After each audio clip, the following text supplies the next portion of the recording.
오늘 저희들 역대하 11장의 말씀을 가지고 르호보암에 관한 이야기를 좀 오늘 나누도록 하겠습니다. 이 역대기의 르호보암은 정말 극적인 인물입니다. 우리가 인생을 살면서 한 번 변하기도 어려운데 이 사람은 두 번씩이나 변했어요. 그래서 인생을 크게 세 부분으로 나누어서 역대기에서는 우리에게 전달해주고 있습니다. 실은 처음에는 안 좋았고, 중간에는 좋았고, 또 나중에는 안 좋았고, 정말 원래 이 모습이 솔로몬에게 실은 있는 이야기거든요. 근데 역대기에서는 다윗과 솔로몬을 높이 평가하면서 좀 부정적인 이야기들은 다 제하다 보니까 이 극적으로 인생이 왔다 갔다 하는 이 모델을 르호보암을 통하여서 표현한 것 같습니다. 우리가 하나님을 신뢰한다라고 얘기할 때 하나님을 신뢰한다라고 하는 것은 하나님에게 내 삶의 모든 것이 달려있다라고 하는 하나님에 대한 확고한 믿음이고, 또 하나님에게 내 모든 인생이 달려있다라고 하는 내가 분명히 알고 있는 지혜와 지식입니다.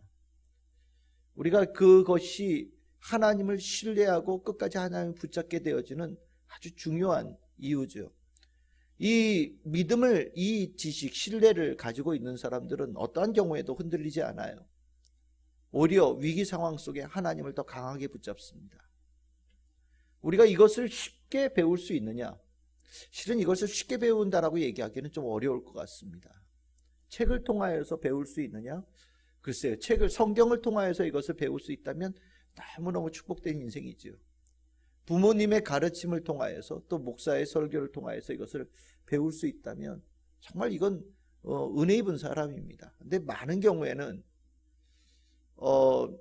성경에서 가르치고, 믿음을 가진 부모가 가르치고, 또 교회에서 말씀을 통하여서 하나님을 신뢰하는 것이 인생의 아주 가장 중요한 분기점이 된다는 것을 누누이 강조함에도 불구하고 그것을 그렇게 썩 마음에 깊이 새기는 성도들은 처음부터는 많지 않은 것 같아요.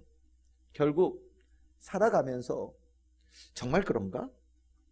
아닌가? 뭐 이런 것들을 몇 번 해가면서 인생의 우여곡절을 겪으면서 하나님의 뜻을 붙잡고 하나님을 신뢰하면서 가는 것이 인생의 복 중의 복이구나 라는 것을 나중에 깨닫게 되어지죠.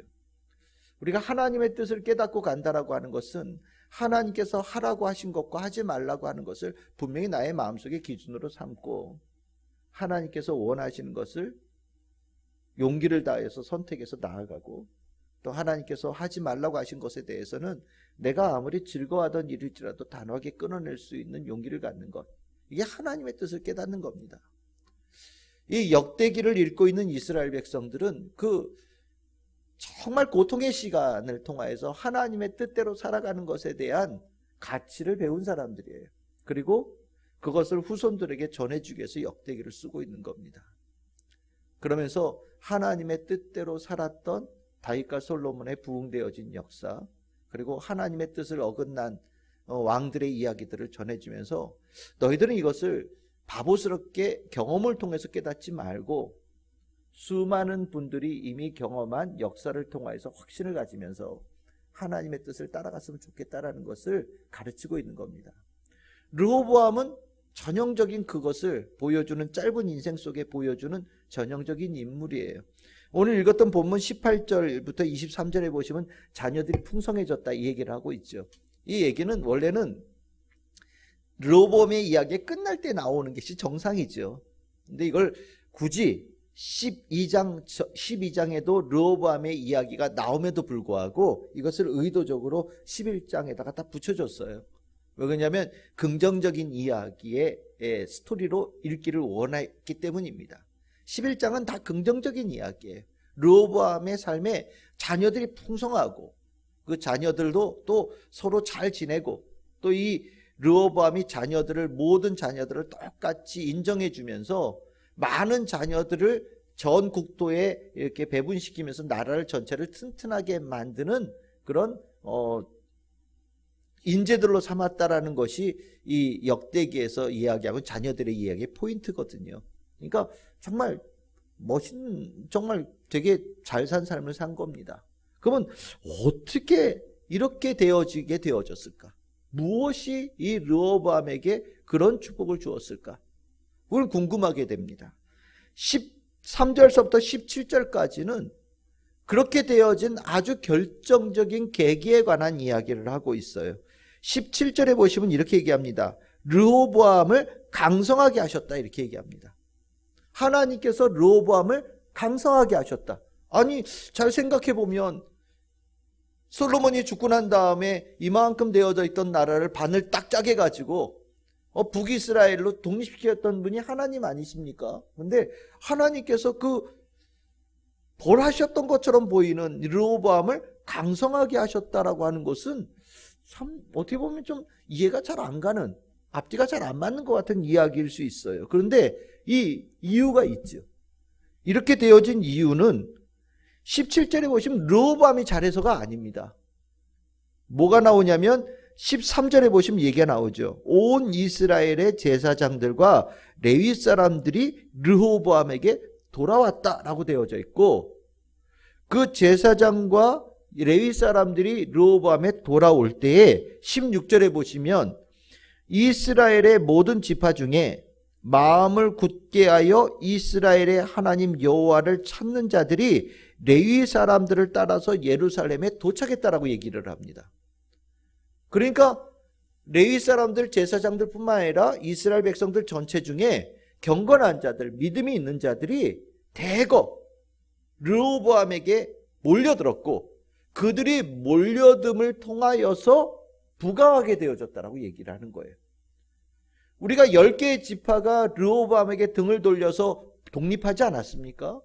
실은 르호보암에게 등을 돌려갔던 사람들이 다시 르호보암에게 돌아오는 과정을 통하여서 부강케 되어졌다라고 얘기하고 있는 거예요. 그러니까 이거는 르호보암이 잘한 게 아니죠. 그들이 돌아오게 되어지는 과정 속에서 일어난 축복이라는 겁니다.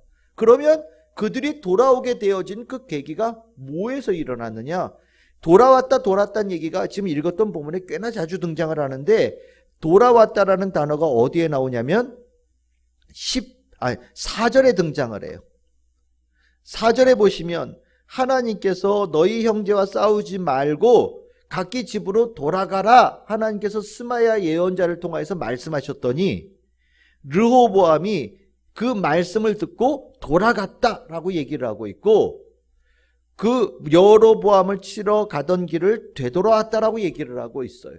그러니까 르호보암이 하나님의 말씀을 듣고 되돌아왔더니 르호보암을 떠났던 자들이 르호보암에게 되돌아왔고, 그 되돌아오는 그것을 통하여서 르호보암이 강성케 되어지는 축복을 갖게 되어졌다라고 얘기하고 있는 겁니다.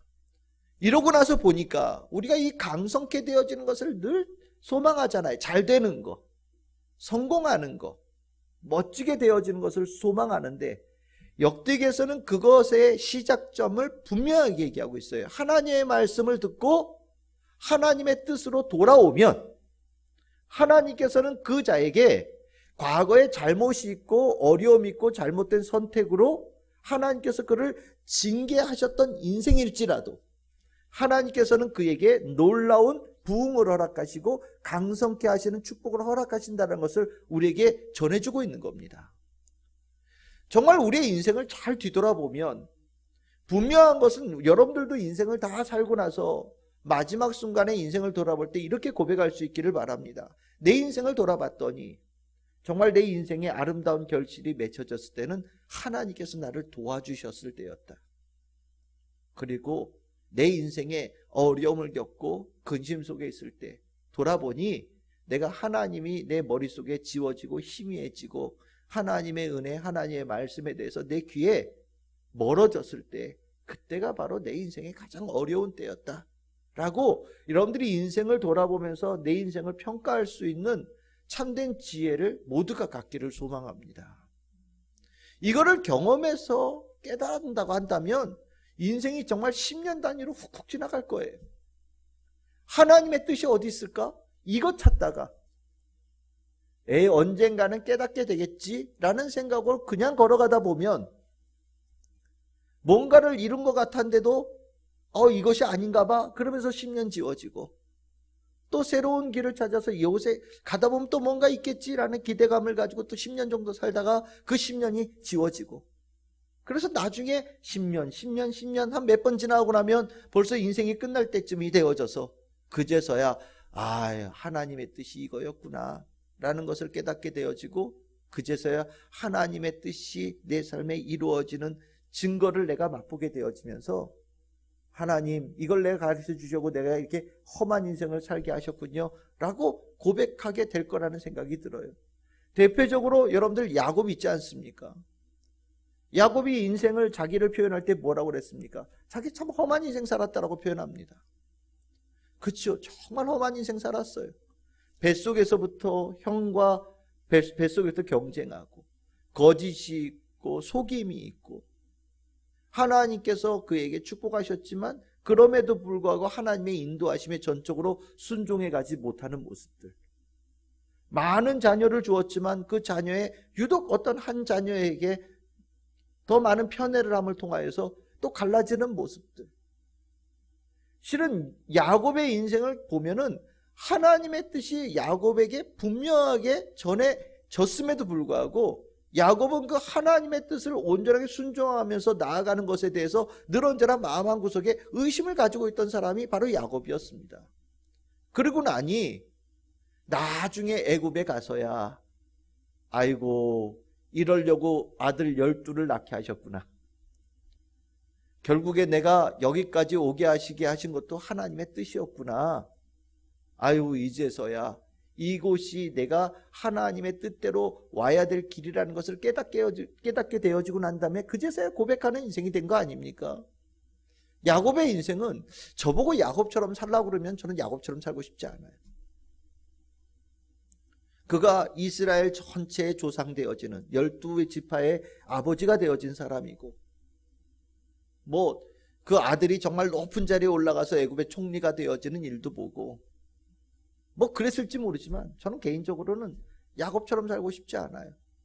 처음부터 하나님의 뜻 순종해서 애굽에도 갈 필요 없고, 삼촌 라반 집에도 갈 필요도 없고, 아버지의 사랑도 받고 형제의 사랑도 받고 인정받으면서 살았던 인생이 될 수 있었다면 얼마나 좋았겠습니까? 우리가 하나님의 뜻을 제대로 깨닫는다라고 하는 것은 정말 중요한 문제예요. 인생을 걸고 분초를 다투어서 밥 세 끼 먹는 것보다 더 중요하게 시급히 다뤄야 될 삶의 주제입니다. 그리고 하나님의 뜻이 있는 곳을 따라가는 것이 가장 부강하고 번성하고 하나님께 주신 축복의 삶이 된다라는 것을 확신을 가지고 끝까지 순종해 갈 수 있다라고 하는 것, 이거는 우리가 가져야 될 가장 믿음의 자세의 기본 자세라고 저는 생각을 합니다. 제가 왜 이런 얘기를 하냐면, 좀처럼 이것을 많은 이들이 믿지를 못해요. 하나님의 뜻이 있는 곳에 가장 복됨이 있다라는 것을 100% 확신을 갖지를 못해요. 내 앞에 더 많은 기회가 있어서 그것을 따라가면 성공할 것 같다는 생각들, 이런 거는 내 생각에 이런 걸 선택하면 더 나은 결과가 있을 거라는 생각들이 하나님의 뜻을 따라가는 것을 미련하게 생각하고 하나님의 뜻을 따라가는 것을 오히려 뒤처지게 되어지는, 실패하게 되어지는 길이라고 생각하는 경우들이 훨씬 많다라는 것을 부정할 수 없습니다. 여러분들은 어떠십니까? 미련하게 하나님의 뜻을 따라갈 수 있는 하나님에 대한 신뢰를 가지고 계십니까? 아니면 아직도 여전히 내 안에서 하나님의 뜻을 뭔지 궁금해 한다든지, 아니면 하나님의 뜻을 알매도 불구하고 내가 가지고 있는 생각과 계속해서 결혼을 시킴을 통하여서 씨름하고 버티면서 나아가고 있는 그런 분들이 되고 계십니까? 씨름은 할수록 고통스러운 건 결국 나고요. 그 씨름에서 이미 결론은 내 뜻이 진다라는 것은 100% 확정되어져 있는 일이고요.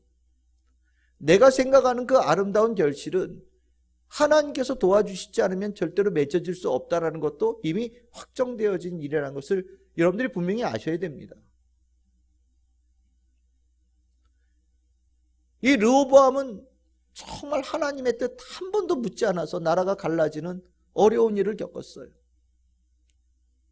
그런데 극적으로 스마야 예언자의 그 말을 듣고 어쩐 일인지 돌아오는 이 일을 통하여서 놀라운 축복을 얻게 된 겁니다. 나라가 갈라졌는데 여러분들 5절에서부터 12절까지 보면 수많은 도성의 이야기가 나오지 않습니까? 나라가 갈라졌으면, 그리고 정말 제일 노른자의 땅은 다 북이스라엘에 속해서 남쪽 땅에는 농사 지을 땅도 부족하고 자원도 없는 정말 별 볼 일 없는 땅이거든요. 객관적으로 본다면 그 성은 망한 나라예요. 남유다는 이미 국력이 기울어지고 이미 그 멸망으로 가는 길이 훤하게 보이는 그런 나라가 된 겁니다. 하지만 어떻습니까? 하나님의 말씀을 듣고 되돌아왔더니 그 땅이 오히려 이렇게 든든하게 세워져서 온 땅에 방비성이 있고 요새가 세워지고 튼튼하게 지켜지는 땅이 되어졌다는 것을 역대기에서는 조금 역사를 약간 왜곡시켜서까지 우리에게 전해주고 있어요. 하나님의 뜻을 따르는 그 자그마한 결단 하나가 엄청난 결실을 주었다는 것을 우리에게 가르쳐주는 겁니다. 맞아요. 믿음은요, 작은 거예요. 작은 하나의 선택이 놀라운 축복을 주는 겁니다. 내 삶에 주어진 하나님의 축복이 하나님께로부터 왔다라는 이 자그마한 고백이 삶의 엄청난 축복으로 이어지는 열린 문이 되어지는 거예요. 하나님께서 우리에게 요구하시는 믿음이 대단한 믿음 같습니까? 예수님께서 말씀하셨잖아요. 얼마만한 믿음이요? 겨자씨만한 믿음이에요. 결국 이 겨자씨만한 믿음은 하나님께서 우리에게 기대하는 믿음의 분량 정도입니다. 내가 하나님 앞에 보여드릴 믿음이 태산과 같은 믿음이라면 너무 좋겠지만 하나님은 우리를 알아요. 우리의 속을 알아요. 우리의 약함도 알아요. 우리의 부족함을 잘 아시는 분이세요. 그래서 하나님께서는요, 우리에게 거대한 걸 기대하는 게 아니라 자그마한 믿음 하나를 기대하신다는 겁니다. 목사가 되어지고 나면 저에게 축복해 주시고 저와 함께 하기를 원한다라고 얘기하면서 여러 가지 기대적인 얘기들을 하시는 분들이 계셔요. 내 친구들 중에서도 동환아, 너 나중에 목사 되면 내가 교회는 내가 지어줄게, 뭐 이런 거 있잖아요. 예? 엄청난 믿음이죠. 들으면 다 기분 좋아요. 예? 야, 내가 너 목회하는데 내가 최선을 다해서 도와줘. 내가 기도해줘. 동환아, 날 위해서 기도해줘. 한 달에 내가 돈 많이 벌어서 1억씩 헌금할게. 대단한 믿음 같죠? 근데 그 믿음은 허세예요. 허세예요. 그걸 하기 위해서 우리가 해야 될 것은 만약 그 사람이 믿음이 있다면 뭐부터 해야 되겠습니까? 주일을 알아서 예배부터 제대로 드려야 되고요. 아무리 중요하고 내가 바라고 싶은 일들이 있더라도 하나님 앞에서 무릎 꿇는 그 작은 결단으로부터 자신의 믿음을 보여줘야 돼요. 1억의 헌금이 아니라 내가 이번 달에 하나님께서 나에게 주신 축복의 10의 1조를 분명히 낼 수 있는 믿음부터 되어져야 하나님께서 주시는 사람이 되어지는 거예요. 겨자씨만한 믿음이에요. 하나님께서 우리에게 요구하시는 믿음. 그 겨자씨만한 믿음이 얼마나 큰 열매를 맺는지는 여러분들이 살면서 경험하셔야 될 분명한 과제고요. 하나님께서는 그 믿음을 가진 자에게 분명히 축복의 길을 열어주셔요. 우리에게 없는 거는 이만한 믿음이 아니라 겨자씨만한 믿음이 없어서 문제가 생기는 겁니다. 르호보암은 자신의 믿음, 내가 하나님을 믿는다는 얘기를 여기 하나도 나오지 않아요. 스마의 예언을 듣고 그냥 단순히 돌아온 거예요. 그런데 하나님께서는 하나님의 사람들을 붙여주셔서 3년 동안 그 나라를 강성하게 하셨다고 얘기합니다. 그 자그마한 결단에 3년 동안 큰 부흥이 일어난 겁니다. 아쉽게도 12장으로 딱 넘어가면 나오는 얘기가 기대가 여러분들 어떤 얘기가 나올 것 같습니까? 잘 살았더니 여러분들 12장 1절 먼저 얘기 보면 그가 여호와의 율법을 버리니 온 이스라엘이 본받았다 이렇게 얘기합니다. 3년 동안 잘 살았는데 정말 또 언제 그랬냐는 듯이 하나님의 말씀을 딱 등을 돌려요. 그러더니 12장 전체는 정말 고생하는 이야기입니다. 작은 거죠. 하나님의 율법에 대해서 귀를 닫았더니 내가 누렸던 모든 것들이 한꺼번에 없어지는 겁니다. 반면에 11장은 하나님께서 예언자를 통하여 주신 말씀에 귀가 열렸더니 하나님께서 그의 나라에 놀라운 축복을 주셨다는 겁니다. 오늘 여러분들에게 하나님께서 요구하시는 작은 믿음이 뭡니까? 우리는 매일같이 겨자씨만한 믿음의 결단 앞에 우린 시험받고 있는 거라고 생각하시면 됩니다. 하나님은 우리에게 날마다 겨자씨만한 믿음 하나를 놓고 우리가 그것을 하나님의 뜻대로 선택할 수 있는지를 지켜보고 계셔요. 그리고 그 겨자씨만한 믿음을 가지고 하나님을 선택하는 자에게는 하나님께서 기뻐하시면서 그의 삶에 예비하신 축복들을 부으시는 은혜를 주시는 겁니다.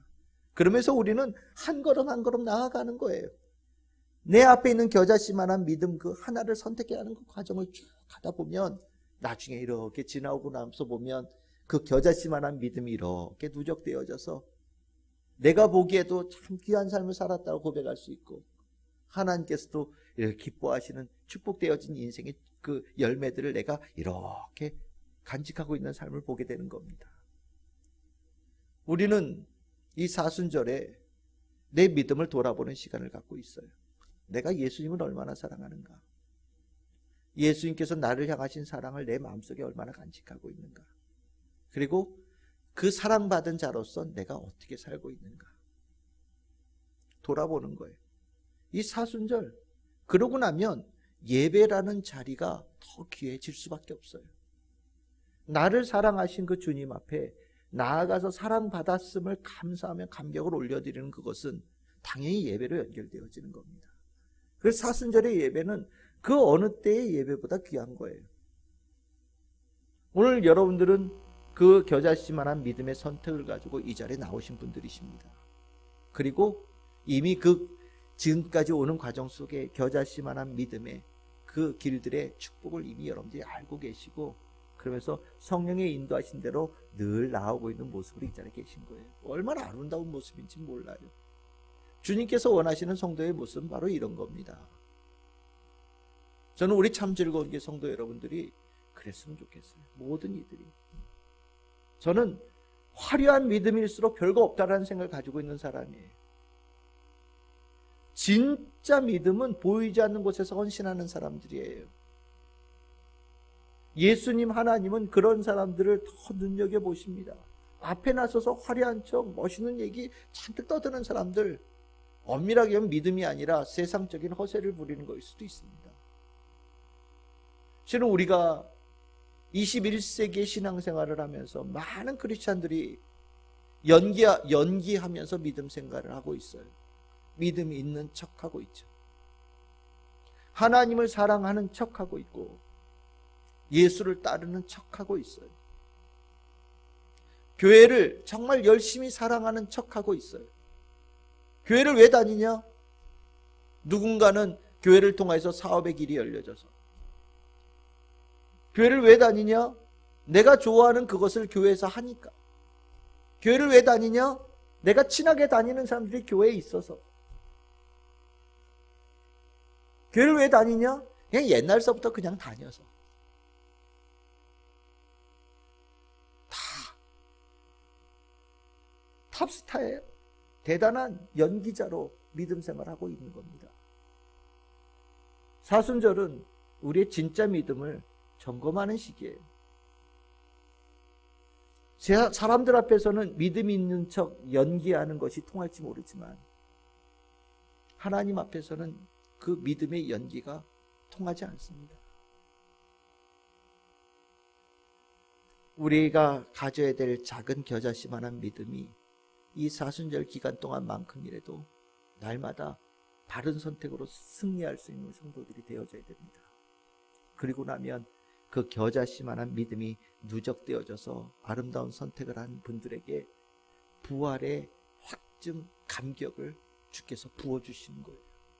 잘했다 내 딸아, 잘했다 내 아들아, 내가 너희들에게 영생, 그 약속되어진 영생을 내가 너희들에게 주마. 우리는 그러면서 이 부활되어진 영성을 가지고 승리한 자로서 살아가는 힘을 갖게 되어지는 거예요. 오늘 우리는 기도하면서 내 안에 믿음의 결단이 얼마나 굳건해져 있는지를 돌아보기를 바라고, 그 어려운 상황 속에도 작은 믿음으로 주님을 선택한 자에게 하나님께서 얼마나 위로하시고 격려하시는지를 여러분들 마음속 깊은 곳으로부터 체험할 수 있기를 바라고, 그 선택한 자에게 주시는 축복을 여러분들 기대하면서 나아갈 수 있기를 바랍니다. 저도 기대합니다. 여러분들이 생각한 것보다 훨씬 더 큰 일을 주께서 허락하십니다. 이 얘기까지 하고 마치겠습니다. 삼손의 아버지의 이름이 미노아입니다. 미노아는 자식이 없었어요. 그래서 늘 언제나 자식 갖기를 원했는데 사랑하는 아내가 자식을 얻지를 못합니다. 근데 어느 날 하나님의 사자가 미노아의 아내에게 와서 아들을 줄 것이라고 약속을 해요. 정말 감격했어요. 근데 문제는 이 미노아는 믿지를 못합니다. 그 아내가 또 하나님 앞에 가서 저한테 보내주셨던 그 사람 다시 한 번만 보내주세요. 하나님 앞에 기도하니까 진짜 그 사람이 오지. 미노아가 정말 여전히 마음속에 의심이 있어요. 정말 내가 바라는 이야기를 하긴 하는데 믿어지지가 않아요. 그래서 물어봅니다. 무엇을요? 당신의 이름이 무엇입니까? 그랬더니 하나님의 사자가 자기 이름을 가르쳐주는 대신에 기묘자다 이렇게 얘기합니다. 하나님의 성품을 하나님께서 주신 약속이라는 것을 전해주는 거죠. 하나님은 기묘하신 분이셔요. 네가 믿느냐? 바른 선택을 하느냐? 내가 너에게 기묘한 일을 부어주리라. 정말 놀랄만한 일들, 깜짝 생각도 못했던 일들을 가능하게 하시는 일들을 주실 것이라고 약속하시는 거예요. 그게 겨자씨만한 믿음을 가진 자에게 있는 기적입니다. 우리 참 즐거운 이제 모든 성도들이 기묘자이신 하나님의 그 기적을 맛보는 겨자씨만한 믿음의 승리자들 다 되시기를 주님의 이름으로 축원합니다. 기도하겠습니다.